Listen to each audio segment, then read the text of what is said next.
Hi friends, welcome to விக்கிவிஸ் YouTube channel. இப்போ ஒரு புது விதமான வீடியோவில் உங்களை சந்திக்கிறதுல சந்தோஷப்படுறோம்.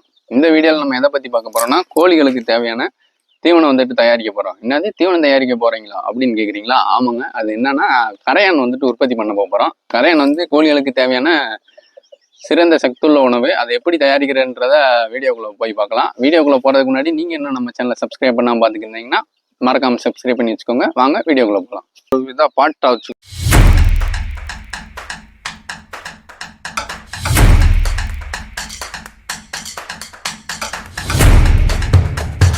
இப்போ வந்துட்டு வீடியோக்குள்ள ஸ்டார்ட் பண்ணிடலாம். இப்போ நம்மளுக்கு இதுக்கு தேவையான பொருட்கள் என்னென்னு பார்த்துக்கிட்டிங்கன்னா, முதல் தேவையான பொருள் வந்துட்டு மண்பானை. ஏன்னா மண்பானைன்னு சொல்லிட்டு பாதிய காணன்னு கேட்குறீங்களா? முழுசாதாங்க இருந்துச்சு. வீடியோ ஆரம்பிக்கிறதுக்கு ஒரு 10 நிமிஷத்துக்கு முன்னாடி தான் அந்த இடத்துல ஃபஸ்ட்டு போயிருந்தோம், நாய் தள்ளி விட்டுருச்சு. ஸோ இதை வச்சு தான் நம்ம அட்ஜஸ்ட் பண்ண போகிறோம். அதுக்கப்புறம் பார்த்துக்கிட்டிங்கன்னா, நம்ம மக்காச்சோளத்தோட அந்த தட்டை அதை போட்டுக்கலாம்.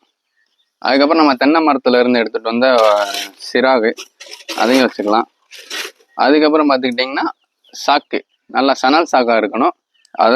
அது வந்துட்டு இது எல்லாமே இப்போ நம்ம உள்ள வச்சிருக்க எல்லாமே ஈஸியாக மக்கக்கூடிய பொருட்கள். இது எல்லாமே முழுசாக இருக்குது. நம்ம வாளியில் வந்துட்டு இது எல்லாத்தையுமே நல்லா நனைச்சி ஈரமாக வச்சுருக்கோம். எப்பயுமே ஈரமாக வச்சிங்கன்னா தான் கரையான் வந்துட்டு வரும். அது வச்சுட்டு எப்படி வைக்கிறது என்னன்றதை பார்க்கலாம் வாங்க. கரையான் உற்பத்தி பண்ணுறதுக்கு இடம் வந்துட்டு நம்ம வந்துட்டு கரெக்டானதாக தேர்வு பண்ணணும். ஏன்னா வெயில் அதிகமாகவும் இருக்கக்கூடாது, கொஞ்சம் வெயில் இல்லாமல் இருக்கக்கூடாது. மினிமலாக வெயில் வந்துட்டு எப்பயுமே இருந்துகிட்டே இருக்கணும். ஸோ அதனால் நம்ம வந்துட்டு இந்த கார்னரை வந்து இது பண்ணியிருக்கோம். வெயில் வந்துட்டு ரொம்பவும் வராது, உச்சி வெயில் வர மாதம் வரும், சூரியன் மறையிறப்பையும் வெயில் வராது. அதுபோக கோழி கூண்டு பக்கத்துலேயே நம்ம வந்துட்டு அந்த இடத்த வந்துட்டு தேர்வு பண்ணியிருக்கோம். ஆனால் அந்த கரையான் உற்பத்தி ஆனதுக்கப்புறம் எடுத்து நம்ம கோழிகளுக்கு கொடுக்கறதுக்கும் கொஞ்சம் வசதியாக இருக்கும். ஃபஸ்ட்டு இந்த இடத்துல ஒரு குழியை தோண்டிடலாம். வாங்க தோண்டிடுவோம்.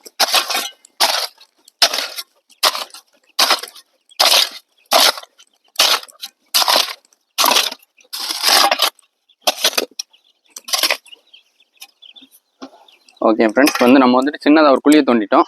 அதுக்கப்புறம் நம்ம வந்துட்டு அந்த பானையை எடுத்துக்கலாம். அதுக்குள்ளே வந்துட்டு நம்ம ஆல்ரெடி நினச்சி வச்சுருக்க பொருட்களை வந்து போட்டு வச்சுக்கலாம்.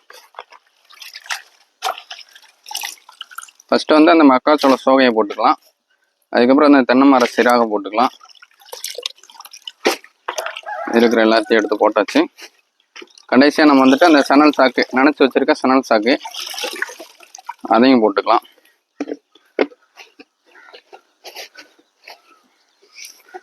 அதுக்கப்புறம் கொஞ்சமாக தண்ணியை ஊற்றிக்கலாம்.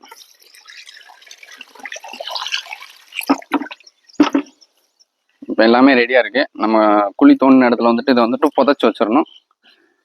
காற்று போகாத மாதிரி நல்லாவே புதைச்சி வச்சிடணும்.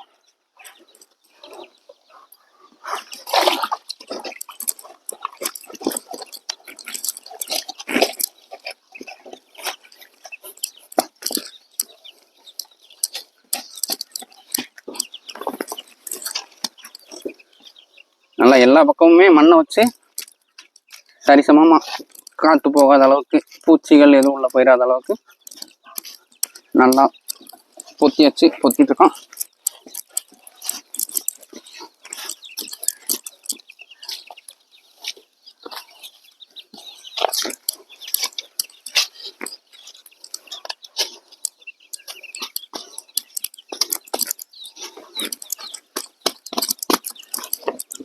இப்போ நீங்கள் பார்த்தீங்கனாலே தெரியும், நல்லா பொத்தி வச்சாச்சு. கரையான் வந்து இதுலேருந்து உற்பத்தி ஆகிறதுக்கு மினிமம் 2லேருந்து 3 நாள் கிட்ட ஆகும்.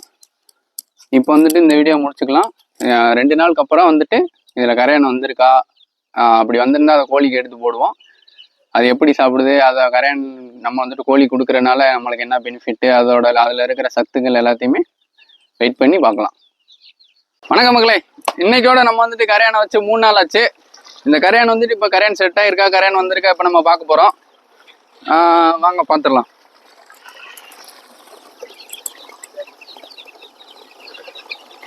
நீங்கள் சாக்கில் பார்த்தீங்கனாலே தெரியும் உங்களுக்கு எவ்வளோ கரையான் இருக்குன்னு. உங்களுக்கு கேமராவில் தெரியுதான்னு தெரில, இருந்தாலும் அந்த பானையை ஓப்பன் பண்ணுறப்ப உங்களுக்கு நல்லா தெளிவாக காட்டுறேன்.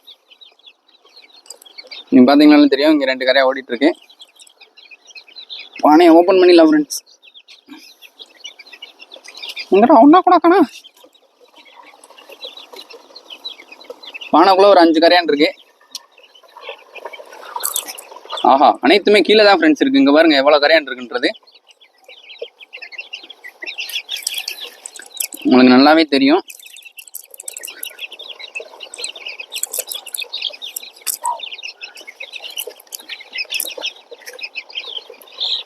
நிறையாவே கரையான் வந்திருக்கு. நம்ம நினச்சத விட நிறையாவே வந்திருக்கு ஃப்ரெண்ட்ஸ். இப்போ இதை என்ன பண்ண போகிறோம்னா கோழிகளுக்கு வந்து சாப்பிட்றதுக்காண்டி வைக்க போகிறோம். நம்ம இதனால தான் கோழி கூண்டுக்கு பக்கத்துலேயே வந்துட்டு இந்த கரையானை வந்துட்டு செட் பண்ணியிருந்தோம். வாங்க இப்போ இந்த கூண்டை வந்து நகட்டி வைக்கலாம்.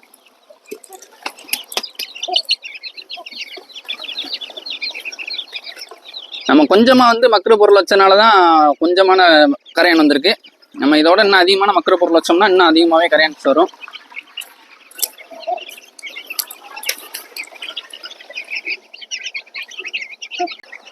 ஃப்ரெண்ட்ஸ், இப்போ நீங்கள் பார்த்தீங்கனாலே தெரியும் நம்ம உற்பத்தி பண்ண கரையானை வந்துட்டு நம்மளோட கோழி குஞ்சுகளை வந்துட்டு நல்லாவே விரும்பி சாப்பிட்டுட்டு இருக்கு. கோழிகளுக்கு இந்த மாதிரி ஒரு கரையான் வந்து கொடுக்கறதுனால என்னென்ன பயன்கள், அதில் என்னென்ன சத்து இருக்குன்றதை பார்க்கலாம். கரையான் வந்துட்டு முழுக்க ப்ரோட்டீன் கண்டென்ட் தான். அதில் வந்துட்டு 30% 40% வரைக்கும் கோழிகளோட வளர்ச்சிக்கு தேவையான ப்ரோட்டீன்ஸ் வந்து கிடைக்கும். இந்த மாதிரி சின்ன சின்ன கோழி குஞ்சுகளுக்கு வந்துட்டு நம்ம வந்துட்டு கரையான் வந்துட்டு கொடுக்கறதுனால தீவன செலவு வந்துட்டு குறைக்கலாம். இது வந்து கரையான் வந்துட்டு அது வந்து உயிர் சத்து, அதனால் அது நல்லாவே இது இருக்கும். இயற்கையான முறையில் வந்துட்டு நம்ம வந்துட்டு கரையான் வந்துட்டு உற்பத்தி பண்ணி கொடுக்கறதுனால கோழிகளுக்கு தேவையான நோய் எதிர்ப்பு சக்தி வந்து அதிகமாகவே கிடைக்கும். நல்லா வளர்ந்த கோழிகளுக்கு வந்துட்டு இந்த மாதிரி கரையான் குடிக்கிறப்ப வந்துட்டு அந்த கோழிகள் வந்து முட்டையிடும் தன்மை வந்துட்டு அதிகமாக இருக்கும். அதே மாதிரி கருவுறுதல் தன்மையும் அதிகமாக இருக்கும். வேற என்ன இருக்குன்னு பார்த்துக்கிட்டிங்கன்னா, குஞ்சுகளுக்கு நம்ம இந்த மாதிரி கொடுக்குறப்ப அந்த குஞ்சுகளோட வளர்ச்சி வந்து நல்லாவே அபரிவிதமாக இருக்கும். பலர் வந்துட்டு இந்த மாதிரி கோழிகளை வந்துட்டு வளர்க்குறவங்க வந்துட்டு கம்பெனி தீவனங்கள்லாம் நிறையா கொடுப்பாங்க. அந்த மாதிரி தீவன செலவு வந்துட்டு நம்மளால் குறைக்க முடியும். கரையானை வந்துட்டு நீங்கள் வந்துட்டு இந்த மாதிரி மேய்ச்சல் முறையில் மோஸ்ட்லி ஒரு சில இடங்கள்ல வந்துட்டு கோழிகள் வந்து வார்த்தை எடுத்து சாப்பிடும். அது வந்துட்டு அந்த அளவுக்கு அதுக்கு வந்துட்டு நிறைய கிடைக்காது. இந்த மாதிரி நம்ம உற்பத்தி பண்ணி கொடுக்கறதுனால நம்மளால் பெரிய அளவில் கொடுக்க முடியும், தீவன செலவையும் குறைக்க முடியும்.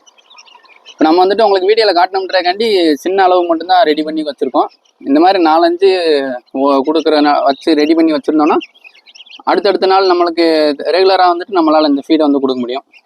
ஓகே ஃப்ரெண்ட்ஸ், இதே மாதிரி உங்களுக்கு என்ன வேறு எந்த மாதிரி வீடியோ தேவைப்படுதுன்றதை கமெண்டில் சொல்லுங்கள். நாங்கள் அதையும் வந்து எடிட் பண்ணி போடுறோம். இந்த வீடியோ உங்களுக்கு பிடிச்சிருந்துச்சுன்னா லைக், ஷேர், சப்ஸ்கிரைப் பண்ணிடுங்க. இதே மாதிரி உங்களோட ஃப்ரெண்ட்ஸ் யாராவது வீட்டில் கோழிகள் வளர்த்துட்டு தீவனங்களுக்கு என்ன பண்ணுறதுன்னு தெரியாமல் இருந்தாங்கன்னா அவங்களுக்கு இந்த வீடியோவை ஷேர் பண்ணி அவங்களுக்கு ஷேர் பண்ணிங்கன்னா அவங்களும் இதன் மூலிமா பயனடைஞ்சுக்குவாங்க. ஓகே நண்பர்களே, அடுத்த வீடியோவில் அவங்களை வந்து சந்திக்கிறோம். பாய் பாய்.